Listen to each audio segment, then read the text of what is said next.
Yeah. We gotta rise up. Rise up. Yo.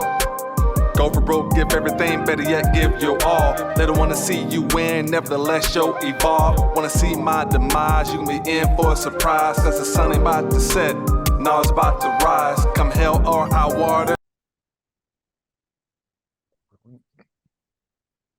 All right, what's going on, everybody? I want to welcome you to this week's episode of the Stage is Mine podcast, presented to you by WTV. I'm your host, Terrance. This week, it is my honor and privilege to bring to the platform HipHop artist eturn. Eturn, how are you doing? What's up? I'm doing good. I'm hustling always. My life's easy. Yeah, for sure. We'll start it off. Tell us a little bit about yourself. I am a hip hop artist. I am a rapper, MC, whatever you want to call it, singer, voice actor, and a teacher. I'm teaching summer camp over the summer with some local kids in working with a nonprofit organization and teaching them. Originally, I started teaching hip hop workshops with them, which I'm still doing, but now they've brought me in to do other stuff. I'm teaching them theater, and I'm teaching them a little bit of film stuff, specifically stop motion films and claymation. Nice. But my main thing's hip hop artist, rap, touring performer, blah blah blah, and also trying to kind of figure out where my life is going after COVID, because since the world got shut down, things have been kind of weird as a full-time artist. So right. And I'm in Orlando. Yeah. Orlando, Florida. Yeah, I'm repping for the Magic today because you're on here. So yes, I didn't see that before. Yes. Okay. Yeah. So we got Rookie of the Year. Yeah. So let me pull out my Magic shirt. Got eturn on. Dang, I should have worn mine. Tell us a little bit about your journey as an artist, how things been going in the music industry for you. So I've always been into music. It runs in my blood through my family. I've been singing since I could talk, and maybe even before, trying to at least. And then I started rapping in probably 6th or 7th grade.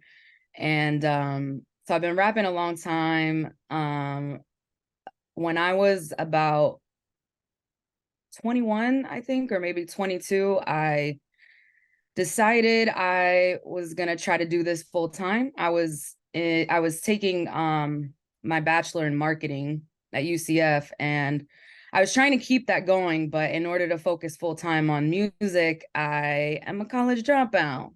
So I started doing that full time, and just I had stacked up some money and invested in traveling to places I thought I could gain a fan base. And just started building up my fan base and traveling and getting into different markets.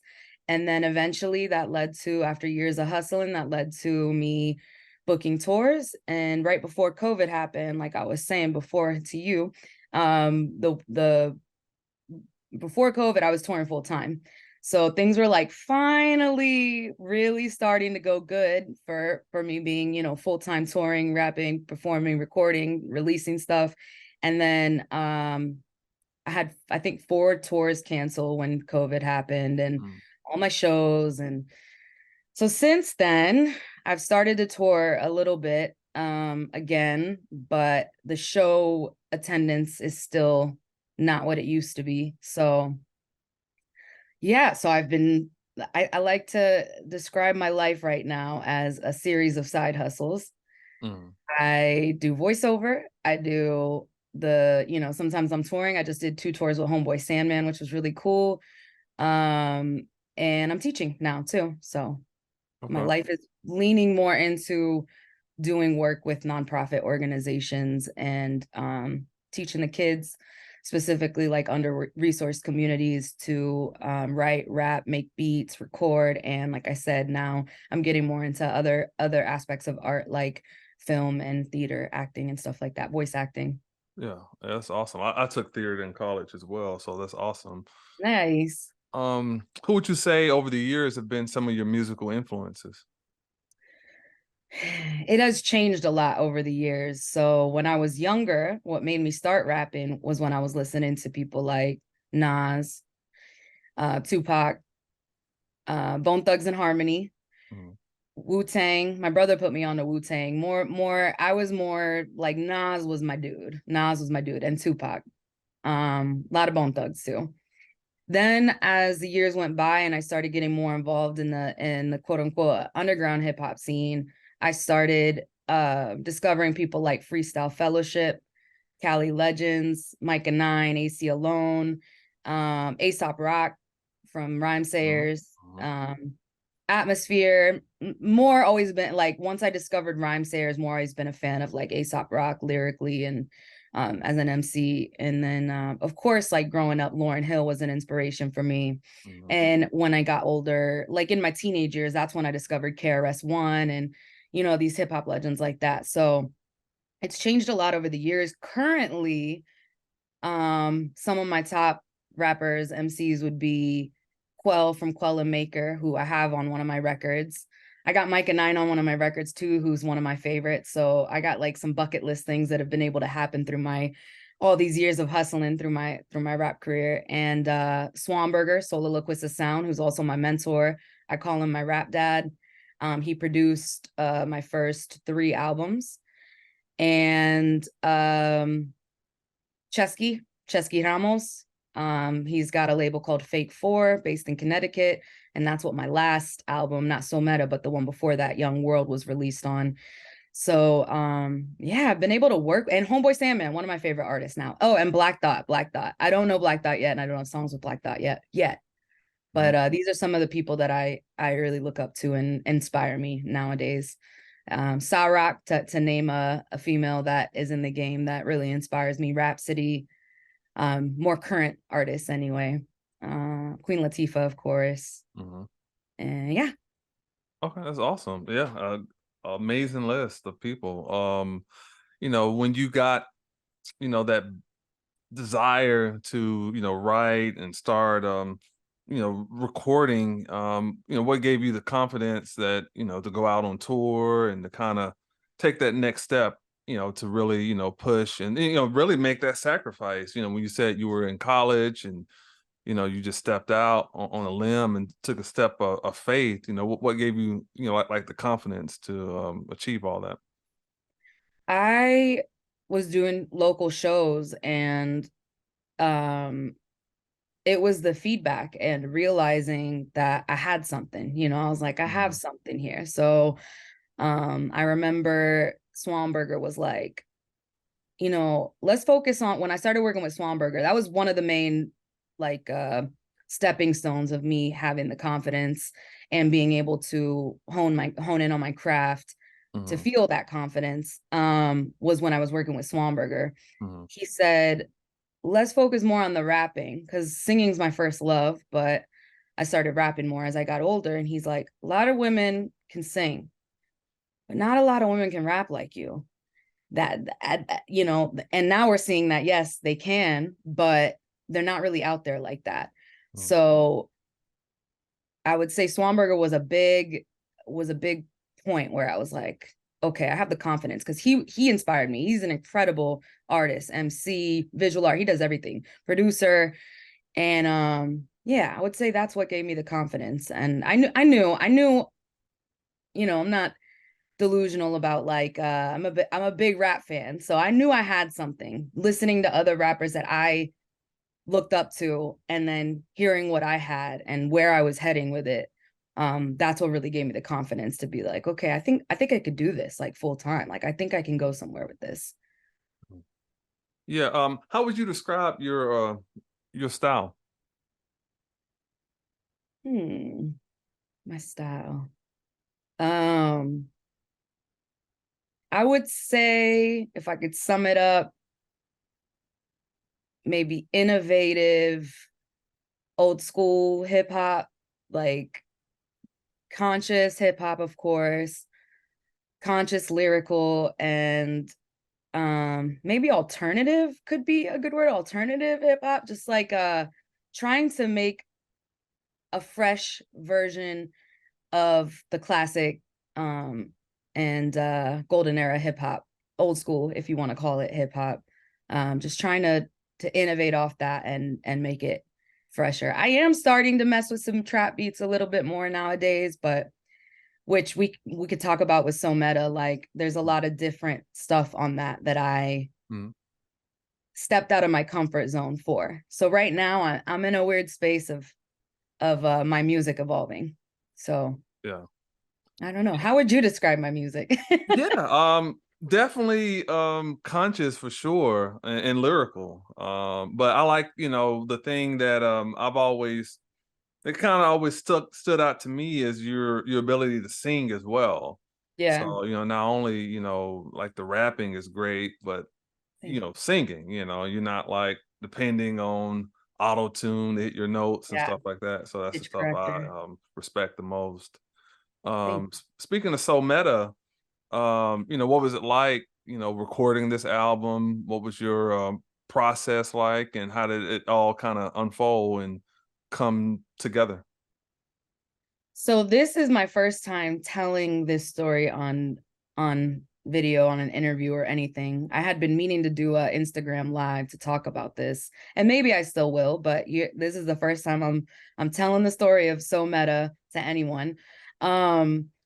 I actually, this wasn't supposed to be an album. This was over the last couple of years I had been working with Facebook Meta, aka Meta, and they own Instagram too, so Facebook, Instagram, um creating songs. I had been getting about one song a month for the last couple of years, um or on and off. Some of them didn't actually get put on So Meta, but creating music, work for hire, where they pay me to just create a song, and they take it and they own the rights and they use it for their real music. So the music that you find to put over your reels, mainly on Instagram, but for Facebook too, you can find it in the Facebook sound library, all the songs on So Meta. Um, and they own the songs. So originally I wasn't able to stream them. It was like they pay me one price, one fee, Mm. and then I deliver the song, they put it into their catalog, their sound library for reels, and you could actually download it as well through there. But I couldn't stream it, make merch or anything like that. I couldn't release it myself. I finally got the go ahead, finally, after a couple of years, to release the music for streaming. So I technically can't really do anything else with So Meta besides stream it, but I'm really glad I was able to stream it because I had so many people from all over the world coming across these songs being like, I can't find them on Spotify. I can't find them on Apple Music. Where do I stream these songs? And I had to try to talk them through the process of going into the sound library and downloading it in. And nobody downloads and like uploads to their library anymore, right? So, it was unfortunate because people couldn't really stream the music. Mhm. But yeah, I got the go ahead and I just literally squished all the songs together, came up with an album name real quick, made a little AI art graphic, which Mhm. I wouldn't usually suggest for artists. I'm all about having artists in the community involved and paying artists for their work to create your album art and all this stuff. But I knew that if I sat on it for too long, I was never going to release it. And people wanted the songs. A lot of people had been asking for those songs. So I just said, choo, choo, choo, choo, choo. Put it together, said So Meta, because that's like Mhm. a popular, trendy term to say. And then Meta, Facebook, and Yeah. threw all the songs together and made an album. Mhm. So honestly, I'm a little self-conscious about it because I know that the songs are good, but it is not really put together like an album. If you listen to it, it sounds a little all over the place, in my opinion. There's songs that sound more poppy, there's songs that sound more old school, boom bap. There's songs that sound that I think I might have like a couple of trappy beats on there. And yeah, so that is the story of So Meta. It wasn't meant to be an album at all. And I just was able to finally release some music and smushed it all together, and that's So Meta. Okay. Are there any tracks on there that really hold a special place to you and have some meaning? I really like Seeds a lot. I thought Seeds was That's fire. probably my favorite song on the album. Okay. That really, like, that was a real from the soul song. That very organic for me. So yeah, I really like it. I feel like it's dynamic in the rapping and the singing. I love the beat. Most of the songs on So Meta, most of the beats are produced by my homie in Seattle, Smoke M2D6, very dope producer. One of them produced by Even Though, who's in Massachusetts. That's I'm that type. Yeah, I think Seeds is probably my favorite. Very dynamic and just from the soul, really from the soul. I really like I'm that type. It's the rapidy, Mm-hmm. got like a hard kind of vibe to it. Mm-hmm. And chops, you know, I'm shining my rap chops Yeah. and then just it's cool because there's a lot of songs on there that I still don't necessarily feel comfortable with. I'm like, that's not my style. But I'm grateful for the opportunity to do those songs for Facebook because not only did I gain new fans, I challenged myself to get out of my comfort zone on the style of music, and Mm-hmm. they turned out pretty good. Some of them I'm kind of like self-conscious about, but you know, most of them I feel like even out of my comfort zone turned out pretty decent. Yeah, I love that line you had about I've been lied to by plenty of fish, not knowing I'm a shark with a gruesome grip. I thought that line was Yeah, dope. thank you. That's the end Um, of my shark with a gruesome grip. The amount of yeah, cow. Yeah, thank yeah, you. it's dope. So tell people also about some of your other projects as well. I have the vinyl, one of your albums around here somewhere. Yeah, Young World or Yeah, ESP? yeah, Young World. Yep. Young World. I got to get some more of those vinyl. Vinyl's expensive, man, to restock Yeah, up on. yeah, it And is. the turnaround time right now for people, you know, companies that press up vinyl is crazy. Right. Because of all the economic like import export stuff like that. Hmm. It's like a crazy turnaround time, Yeah. um, and very expensive. But yeah, so the album before So Meta is Young World, Hmm. and that's probably my favorite album because Okay. I feel like it came at a good time in my career where I felt more developed as an artist, where I developed my sound, as well as Swanberger produced that. His production had gotten more developed and well-rounded, and Hmm. our relationship as creators together became more well-rounded.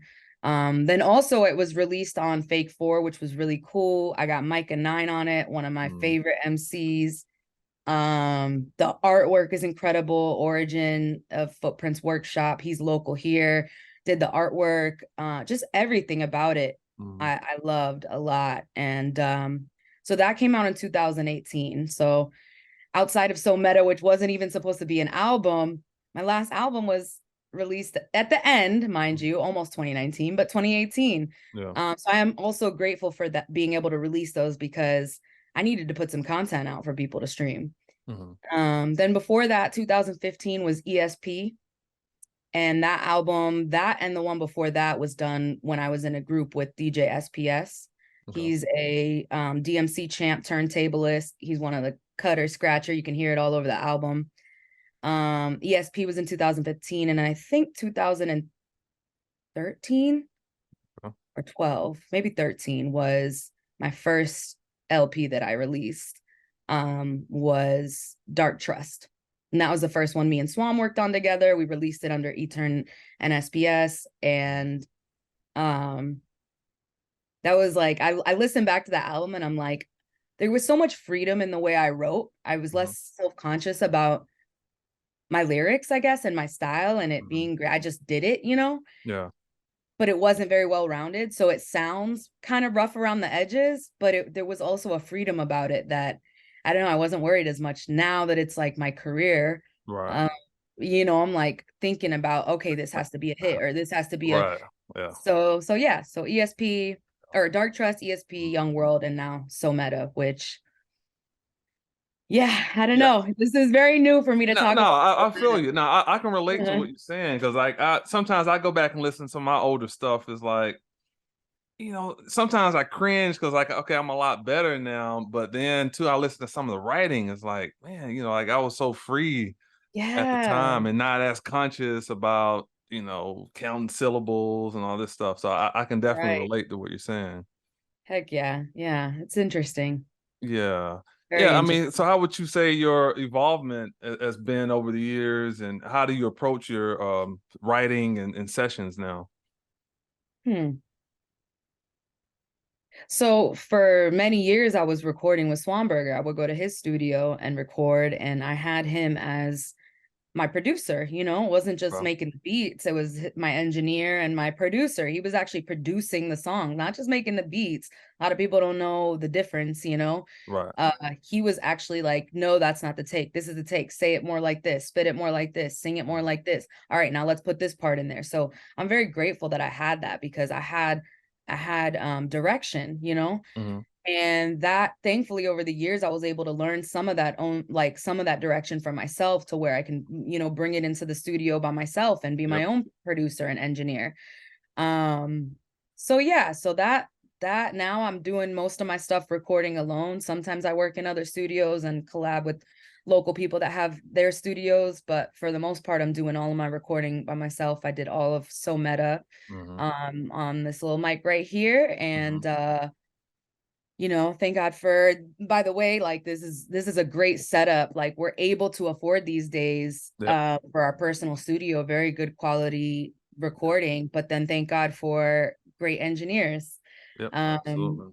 where that has evolved with the software and stuff that they have Mhm. to, Yep. and obviously their talent just make the songs sound a lot crispier. Yep. And yeah, so Absolutely. my recording process right now is this, and writing. As I was telling you, I used to have a studio, like an office building that I shared with my crew, Grand Collab, that we lost last year. So that was cool, because I was getting a lot of inspiration from Mhm. that, being my homegirl called it the other day, which I loved, creative accountability. Yep. Being able to, even if you're not working on something together, being Mhm. around people and creating really inspires you. Because sometimes when you're by yourself, Mhm. you're not inspired. Like, Right. I've been doing a lot more of that lately, where I'm like, yo, to my homies, let's just get up. Let me put our headphones on. We'll make beats or Yep. write or whatever by ourselves, and Mhm. creative accountability. Yep. Um, so yeah, that's been newly added to my process, where I'm trying to make sure that is happening, Mhm. being inspired by other creative energy. Mhm. And yeah, I still miss having Swanberger around. He lives in Seattle now. Okay. Okay. I miss having him around, because he's just great. Like, he knows how to direct artists, like, and Mhm. produce music, Right. good music. So I miss having that. Yeah. And who knows what the future will bring. Maybe, I'll be working with someone else in the near future that can Sure. help me produce great music. But for now, I am doing it all on my own. Right. Not making my own beats yet, even though I got the MPC Live too. I've been Mhm. mainly working with Smoke on the stuff on a lot of my music these days. Okay. Yeah, I can relate to what you're saying because my engineer, I would fly even when I lived in Ohio, I would fly back to Alabama to work with him because just the chemistry that we had. But as you were saying earlier, with COVID hitting and so much stuff was going on, and I had my own equipment for years, but just didn't use it. I just cranked it out one day and just started working, and now I can kind of record with my eyes closed. But a lot of it came Yeah, from like the process of working with him and picking up certain things and knowing exactly. him, like you said, making me do a take 10 times or whatever. So now I'm kind of like the same way on myself. So that's pretty dope that you mentioned all that. Yeah, that's a Tell blessing to have that through your process, for sure. Yeah, To have that absolutely. leadership. Yeah, absolutely. Tell us about some of the features on your projects. So Meta. Who are some of the collabs that you have on there? What do I have on that? So definitely Ken the Rapper. Okay. Originally from New York, grew up kind of in Tampa, and then he was on Second Subject, Swanberger's label, with me some years back. So that's how we met. And he's on two tracks. He's on Hello World, the intro track. Hmm. That's also one of my favorites. And he's on, is he on two or three? I like, after I put music out, I like don't listen to it, I because I'm just gotcha. Yeah, like, I understand. Hello World, and then All That's Missing, I think. Okay. Yeah. And Ken the Rapper, on all the platforms if you want to look him up. Super dope rapper, super Hmm. dope writer as well. And then the other feature is Prowess the Testament. She's based in the DMV area, I think in DC or maybe Maryland. Anyway, DMV. Okay. Prowess the Testament, super dope. Love her. She's on the song MySpace, which is a funny song. I called it, I'm talking about, creating space for yourself. And I call it MySpace because Facebook hired me to do this song. I thought that would be funny. Yeah. So yeah, she's on MySpace, Prowess the Testament on all the things. And very dope artist. I love obviously creating with women in hip hop. There's a different energy about it Hmm. when I'm able to create with fellow talented women in hip hop. And cool story about her really quickly. We through my sync company, I have a sync deal where I'm trying to get, my music licensed into TV, film, ads, stuff like that. Yeah. My sync company asked us to do a custom song for a bank, and I got pulled her into it. We didn't end up getting the gig, but we worked on that together, which was amazing because I was able to kind of mess around with jingles, for because Hmm. that's another like outlet for artists to make money Yep. is jingles. So that would have been a game changer last year for my career. I mean, it was guap. It was money. They still paid us for the demos, like good money. But Yeah. if we would have landed the gig, I think we would have got like 50 grand or something like that. Hmm. So I was like, oh, I just got to keep trying, just got to keep trying. Yeah, I had a guest on here, maybe I don't know, maybe 6, 7 months ago, but that's what she does. I mean, she graduated from University of Miami. Nice. I forgot where she's living at now, but yeah, she does jingles for companies. So That's she's dope. always working. That's dope. I got to do more of that stuff. Again, that's kind of where I'm headed with, Yeah. because outside of being able to tour and be successful with it with attendance and your fan base in all these cities, Mm, outside of that, it's exhausting to tour. It's exhausting to travel. So where I think I'm headed is touring maybe 2 to 3 times a year and not for too long, mhm. maybe a couple weeks. And then I need to just be cranking out music, sample free music, so Yeah. I can have more opportunity to get placement, sync Mhm, licensing, mhm. and maybe even, start working on trying to do some jingles. I'm also working on an audition right now for a kids podcast. I can't talk about it in detail because it Sure. hasn't even been released yet, and I don't even have the gig yet. I'm actually going to work on that when we get off the call here. Okay. But it's a kids podcast where I would be doing character voiceover, singing, and rapping. So Oh, dope. trying to definitely do a lot more voiceover as well. Hey, you spoke about something a second ago. What's challenging about touring?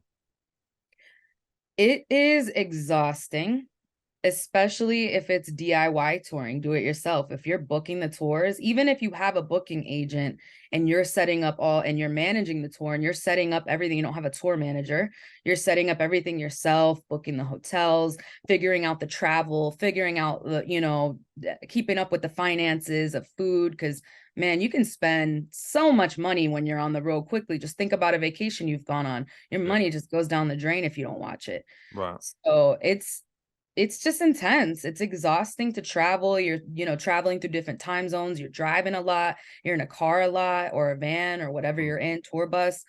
It's exhausting and especially if you are on the level that I am, independent, underground artist. I'm not a huge famous artist. It can be very exhausting. And I eventually want to start a family, and mhm. I want to be like Lauryn Hill and bring my kids on the road everywhere with me, but that Right. takes money. So Yeah. there's just a lot of moving parts with touring, and takes a Yeah. lot of work, takes a lot of heads to make. You have to wear, if you're doing it yourself, DIY, Mhm. I mean, imagine how many hats you're wearing to make a tour come to fruition. It's Absolutely. insane. Yeah. It's insane. You got to do the booking, you got to be and if I don't know if you've ever dealt with booking, but like it takes a while. You're doing back and forth communication with the promoter and this, that, and it's a lot of work just to do the booking. Then you got to manage the tour. Then you got to, Yeah. create flyers, do promo, get your set ready, da da Mhm. da da da, whatever, travel, drive. It's just a lot. Yeah. So Mhm. I really am gonna try to work on getting a booking agent in the near future. Sure. I think that's long overdue. I can Um, relate to everything you're saying. I mean, yeah, yeah, sometimes I'm like, man, if I had a team, it would just make some of this stuff so much easier. Cause like I just trademarked my name recently. I nice. did it by myself, no lawyer. Nice. you're doing this, you're writing, you're doing the artwork. I mean, it's draining. It's like it's a lot of hats, and you're doing like so much stuff. So I can relate to what you're saying. For sure. And there's a like blessing and curse, if you will, with that point too, because before it's like if you wanted to be an artist and do anything before, internet and social media and having all this digital access to stuff to make our own music, home studios, I mean, just endless possibilities as an artist. Before that, if you didn't get a record deal and you didn't have that behind you, you couldn't really do as much nowadays. If you're independent, you can take it as far as you want. Yeah. So, it's like there's good and bad about that. Then Yeah. there's bad about also being able to take it how far you want. And because now we have access to tons of artists that we get drowned out in Yep. the cesspool of whatever. Everybody can release music now. So there's just Yep. like there's great things about how the industry is nowadays Yep. with the capabilities we have, but there's also for me as someone who's like, I know that I got something. Yeah.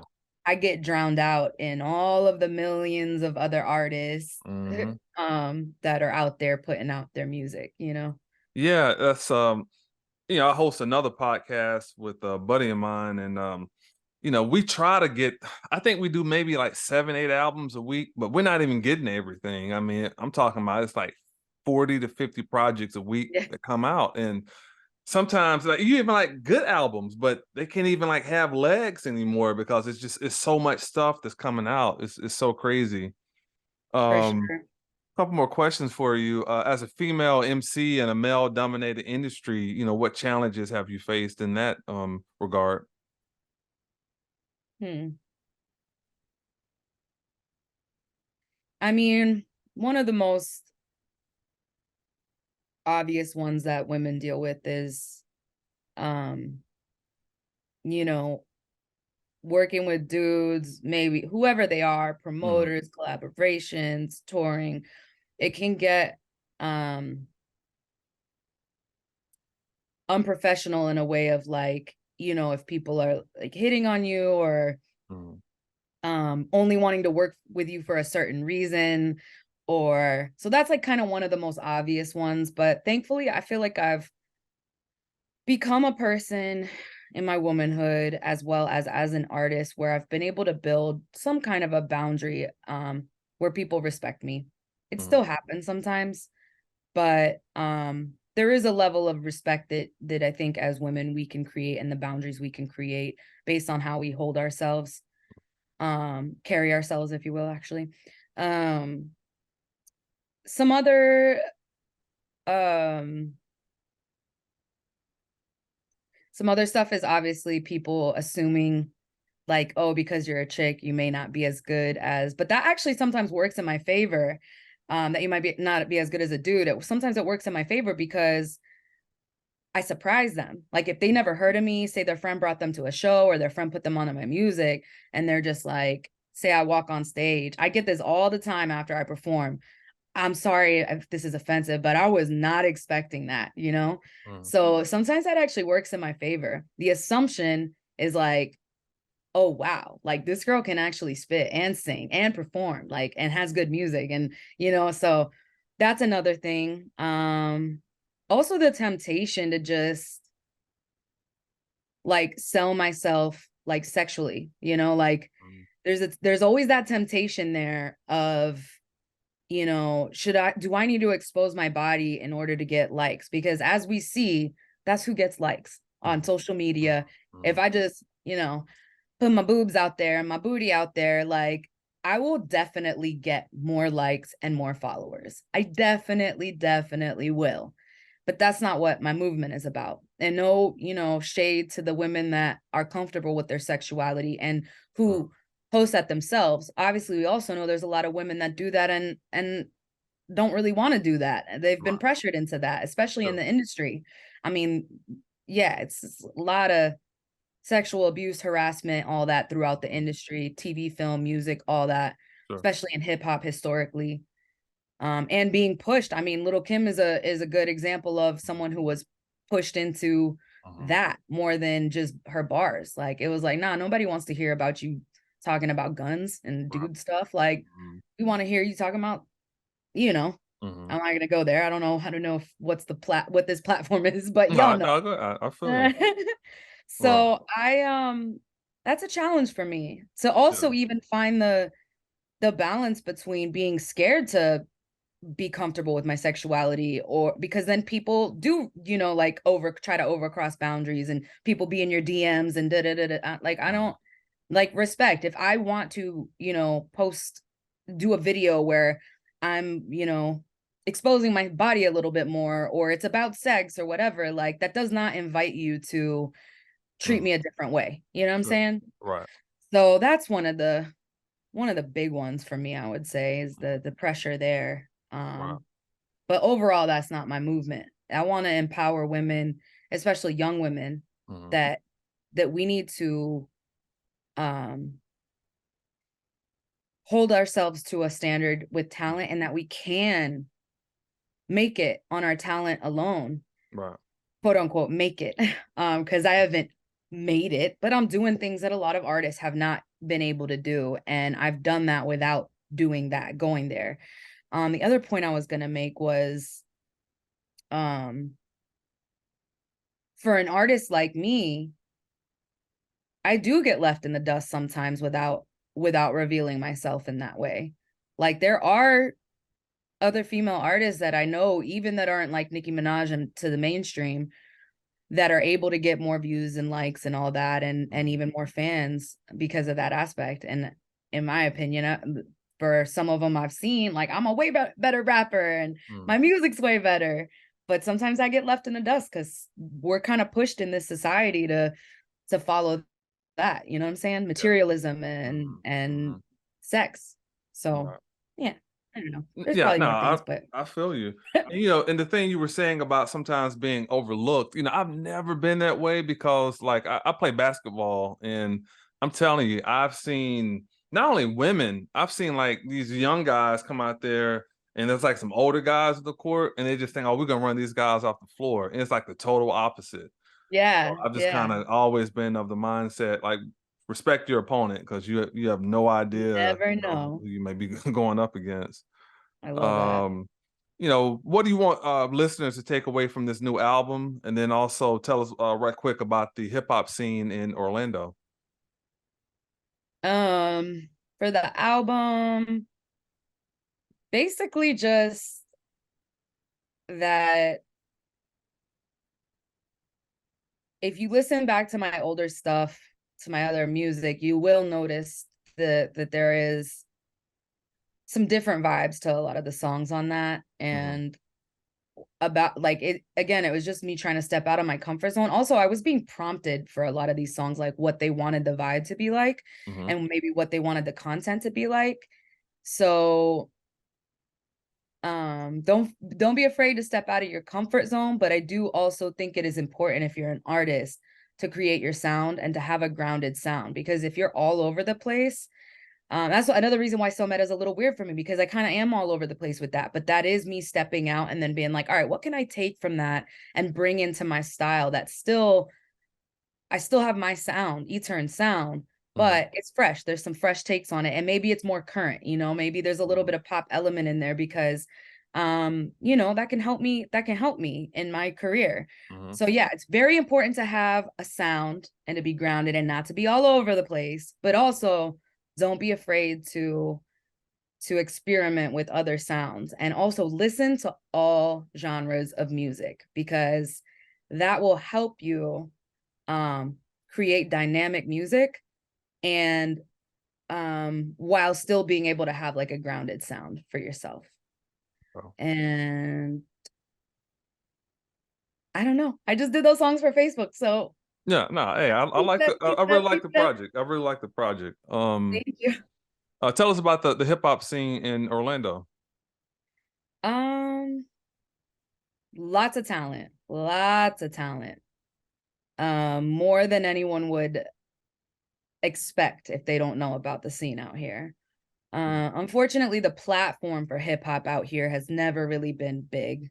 It's never really been, you know, you could not a lot of people have come out of Orlando that have become very successful as far as like being a mainstream artist or making millions of dollars, or so it's never really had a platform, even though we're Disney World, we're Universal, we're we're theme park, we're tourists. For hip-hop, we've never really had people come out like that. Like DJ Magic Mike, we got DJ Magic Mike, we got Smiles and South Star. You remember Smiles and South Yeah. Star? Mm-hmm. As like, we don't really have a lot of people that if you said it to the, hey, you remember blah blah blah, like, yeah, they're from Orlando. But extreme amount of talent, Yeah. and a lot of b-boys and b-girls. The hip-hop is alive and well. I do wish for more unity amongst the elements. We got a lot of dope DJs, a lot of dope breakers, a lot of dope artists, graffiti artists, visual artists, a lot of dope rappers, MC, singer, so much talent. I would like to see more unity amongst the elements. But yeah, Orlando hip hop is dope. We got a lot of dope artists. Yeah, I remember when I met you, when that show I came to, forgot the name of it, but that was like a festival that was going Fusion on for, Festival? yeah, that's it. It was going on Yeah. for like 2 days, and I think it was like in I think I was the November. only hip hop artist on that, right? Yeah, I think so. Yeah, it's like a couple spoken word acts, but you were like Yeah. the only female. Oh well, not just female, but just MC period. Yeah. But yeah, it's a great show. What do you love so much about that particular area of Orlando? Um, you mean like where the show was, or Just you living there in the city, like what's so unique about Orlando, not just the music scene, but just the culture there. yeah. That's an interesting question because I've been here pretty much my whole life. I grew up in Central Florida, Okay. and it's interesting. It's evolved over the years, Mhm. It's Orlando's become more of a like a bigger city. It's not a big city, but it's become bigger over the years. It used to be like Orlando's not a city, but Mhm. now we've grown. We're one of the top foodie cities, apparently. We Mhm. have a lot of museums, art museums. Mhm. We've got things like, the Fusion Festival, which is blown up. Yep. Where I live, Altamont Springs, is like, people call it North Orlando, but it's north of Orlando, obviously. Nobody knew what Altamont Springs was, and now like that's growing into its own city. Mhm. Um, Very diverse. That's one Yeah. of the things I like about Orlando is there's a lot of diversity. People move to Florida to either retire or come down Mhm. and get away from cold weather. So we have a lot of diversity. And Right. if they have kids, they're like, oh, well, Disney and Mhm. Universal. And Mhm. obviously we have a lot of tourists too. So you will, if you go into that Absolutely. area and Yeah. downtown, you'll see a lot of diversity because people are, Mhm. tourists down here. Yeah. A lot of good food in that respect. A lot of Yeah. good, diverse, culturally diverse food. Yeah. Um, Man, it's hard outside of like saying, yo, like you could at any day of the week, you could go see a dope band or a musician like show. Like our music is so good down here. Wow. And what I don't like is that it's hot as hell. I was just about to ask you that. It's Like too when damn you hot. going out touring, like if you go somewhere hot, you probably it's nothing for you, right? Because you're just so used to the heat. I'm not used to the heat. That's the Not thing. really. Like we moved down. I was born, this is weird. I was born in Oklahoma, which I know nothing about, unfortunately, or maybe fortunately. I was born there, but we moved here when I was like 1 or 2. So this is my area. And I lived in New York for a bit when I was younger, as teenager. But like, and then like my dad's from Iran, my mom's from San Diego, my Mhm. mom's family's from Albuquerque. We're native Latino on that side, and then my dad's Iranian. So I'm like mixed. Yeah. Da, da, da.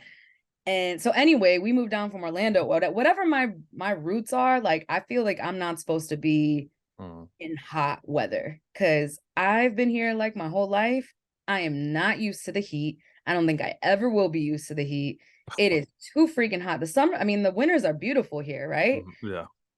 So hopefully one day I'll have enough money to have what do they call them when they stay 6 months? Yep. Yeah. Snowbird. Right. I want to be here for the winter and somewhere else for the summertime because it is too hot. But yes, when I go to other places, I'm like, oh, this ain't that bad. Especially Right. like the dry heat's different than the humidity here. Yeah. It's too freaking hot, man. Yeah. Like I don't even want to go outside. No, I feel you. But beaches, no, we do have beaches close by, and that's beautiful. I love Mhm. the beach. Yeah. Yeah. Absolutely. Absolutely. Eturn, you have any tour dates coming up? None that I can announce yet, Okay. but there, you know what? I'm just gonna put it out into the universe and make it happen. I'm gonna actually have a phone call with Lisa Vasquez. Have you heard of her? No, I I went on haven't. a tour with her. She's a Okay. dope producer and she's a vocalist as well, rapper, singer. She lives in LA now, but she's from Oregon. We went on a 2-month DIY tour that we self-booked. We booked 2 months. We were on the road together all over the country. Right before COVID happened back in 2019. Yeah. And we might be planning a reunion tour for October. Okay. Can't say where yet, but that will be amazing because I need that good lady energy. And that's my good friend. It's like a reunion tour. We were on the road for 2 months all Yeah. over the country. So hopefully that's going to happen. Send some good juju in the air. Lisa Vasquez in October. Okay. All right, I'm gonna get you out of here with these. I do this every show. I'm gonna throw some rapid fire questions at you and just answer the best of your capability with the first thing that comes to your mind. Oh no. What's your go-to hype song before hitting the stage? Maybe like MOP. What's the song called again? I can't even think right now. I can't. They have some. You talking about Annie up. Okay, yeah, Annie up. That's a good one. yeah. Honestly, I like oh my god, I can't even think I can't even think of names right now. Like I know all these songs by heart and I can't even think of that. You caught me. It's a group, it's an old rock group. Um Begin the day with a friendly voice, a companion unobtrusive. What's it called? That one, I'm not sure of that one. Oh Even though my I'm pretty god. immersed in pretty much a lot of rock, but I'm not sure of that one though. I can't remember. I know the group and the song. They're Okay, old. nah, I feel it may come back to you. Everyone's gonna watch this and be like, seriously, you can't remember that right now? It's such a classic group. Right. Now, sometimes, hey, I listen to so much music. Sometimes I just forget artists, not intentional. It's just I have like 100 artists a week I got to listen to, so it's just hard to remember everything. If you could collaborate with any artist, dead or alive, who would it be? That's tough. Hmm. That's tough. You can't do that to me. You can't do that to me, Ra.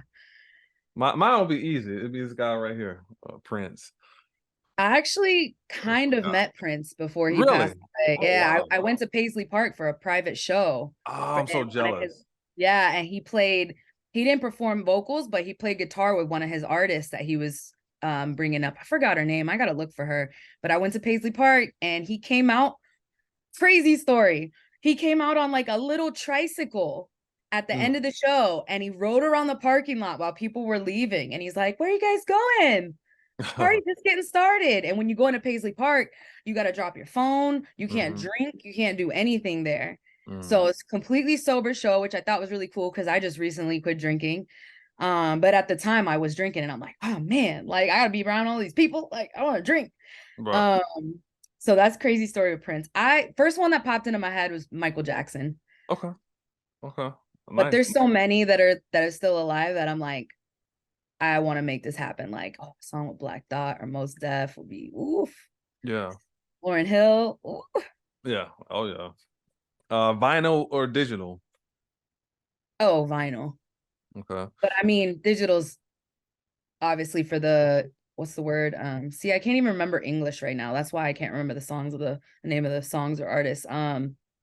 Convenient. I was like, I know it starts with a C. I've been so, I've been so stressed out. Take care of your health. If anyone's watching this, take care of your health, your nervous system, eat well, meditate, sleep, pray, whatever, Absolutely. because I've been going through a lot of life changes. I'm grieving some people and Mhm. I'm busy and your brain literally shuts down. You can't remember. Yeah. I have such brain fog right now. I can't even remember certain words that are like easy, like walk. Like, so really take care of your mental health.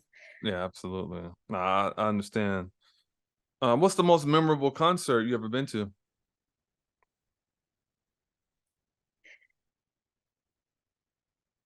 I'm just gonna say, because in memory of my homegirl NSYNC, when we were into the boy bands growing up, Mm, and we went for her birthday one year, and we like got to catch them and say hi to them on the way into the elevator. So that was my first concert ever, and I'm just gonna say it's my most memorable because okay. it was when my homegirl was still alive. Rest in peace, Destiny. Okay. If you could have any superpower, what would it be? Hmm. Whew, that's tough. I was my first thought, um, because of the way my bank account is right now, is like just to create real money out of thin air.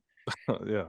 But really, I want to fly. I want to feel the freedom of that birds feel, where they could just fly anywhere and overlook and have beautiful views and just feel free like that. So maybe fly. Okay. What's the most unusual or unexpected place you found yourself making music or got the inspiration to make music? That's a good question. Unusual place. Well, one time, with a group that I used to be with, called Beautiful Chorus, we were like a 12-woman choir, doing meditation music. We went on tour and we recorded one of our albums in, it's called, it was a dome situation where the acoustics were insane, and it was in the middle of the desert in California. I'm trying to remember the name of it, but I won't remember right now, and I know we're running low on time. But it was a acoustically insane dome where, like, if you sung into one corner, Mm. it would, if you sung into the right corner, it would bounce back and hit into someone's ear directly on the other opposite side of the place. And a lot of people have, they pay to like make albums in there, and we got to make an album in there, which was really cool. Oh, nice. So in the middle of the desert in a dome with crazy acoustics, I guess I would say. Okay. What's the first album you ever bought with your own money? Tupac and Outlaws. Yeah, Tupac and Outlaws. Okay. What's the most embarrassing song on your playlist that you love? For me, I guess I would say, um, I don't with you. I don't give up. I don't Yeah. give up. I don't give up. I Yeah. don't. That's like my guilty pleasure when I want to say "f you" to the world, or Right. someone pisses me off. Yeah. Because usually I don't listen to like stuff like that. It pollutes my brain. But that's my Right. guilty pleasure. Okay. Two more. Stuck on an island for a year. What three albums you taking with you? Woo! I know that's tough. I Woo! know that's tough. That's very tough. Dang. Well, I gotta do different genres because I need a hip hop joint. I want to say Illmatic, but nah. Um,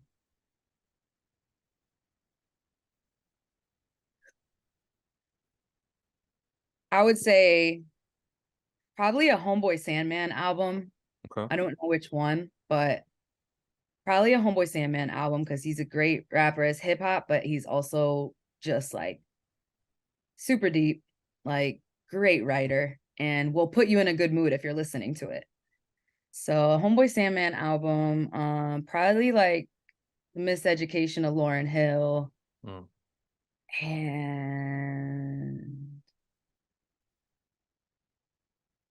I need like a rock album. Rock album. Okay.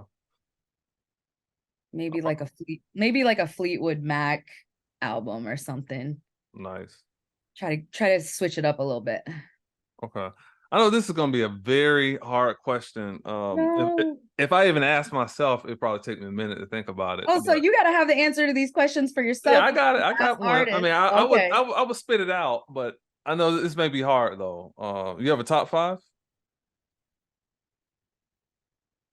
That's actually easier for me, I think, than the last question. Okay. But they change. So we'll just Okay. say with what I think right now. Black Thought, Pharaoh Monch, Quell of Quella Maker, and Typical Cats.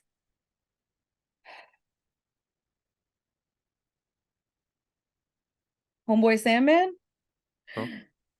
And this is actually really tough. Can you give me top 10? Yeah, go ahead. You got 10, go ahead. Okay. Swanberger. How many is that? 5? Yeah. Micah 9.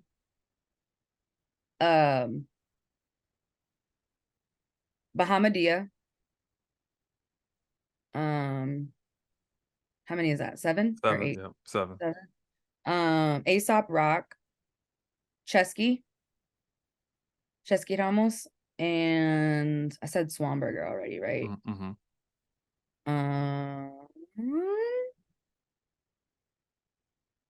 You know what? I'm just gonna throw him in there because he was such a big influence for me. I'll put Nas in there. Okay. All right, dope. Hey, that's what's up, Pharaoh Monch. I don't hear his name enough on these lists, but yeah, that's what's up. One of my bucket list features. He's one of my biggest inspirations as far as like just he's dope. He's oh yeah, lyricist, chops, yeah, punchlines, bars. Yeah. Great Um, voice too. yeah, absolutely. Give everybody your social media where they can connect with you, where they can get your album and merch as well. Eturnmusic.info. ETURNmusic.info is my website. You can click on the shop tab. My voiceover stuff's on there too. I'm actually in the midst of updating that, but everything is Eturn Music. Eturn Music on Instagram, Facebook, Twitter, all the things. Eturn Music, ETURN Music, and then my website is eturnmusic.info. Cop the shirts. I have a shirt that says "Hip Hop is my love language." This is the only hat that exists of this, but I'm thinking about creating a merch item out of this once I get the money because they're a little expensive to make hats. But I just dropped crop tops perfect for the summer of "Hip Hop is my love language." They're great for the thin material, great for the summer. And then I got some other cool merch on there. Awesome. Eturn, I really appreciate you coming on the podcast. Once we end this, stay on just for 1 minute. I got something I want to ask you off the air, but I really appreciate you coming on the podcast. Thank you guys for tuning in to this week's episode of the Stage is Mine podcast. We'll see you next time. Take care. Peace. I want to thank everybody for their support, those of you that have been watching all of our podcasts. If you're interested in donating to the Stage is Mine podcast, you can send that 2 ways, via PayPal or Cash App. Our Cash App is Terry from the A, and our PayPal is EETV101. Support this machine today to help us continue to do what we're doing. Also, if you're interested in becoming a sponsor of the Stage is Mine podcast, email me today at EETV@yahoo.com or call 334-498-5394. Thank you very much. I want to thank you for tuning in to today's program. Be sure to hit that like, subscribe, and notification bell for all things pertaining to the Stage is Mine podcast. Until next time, take care.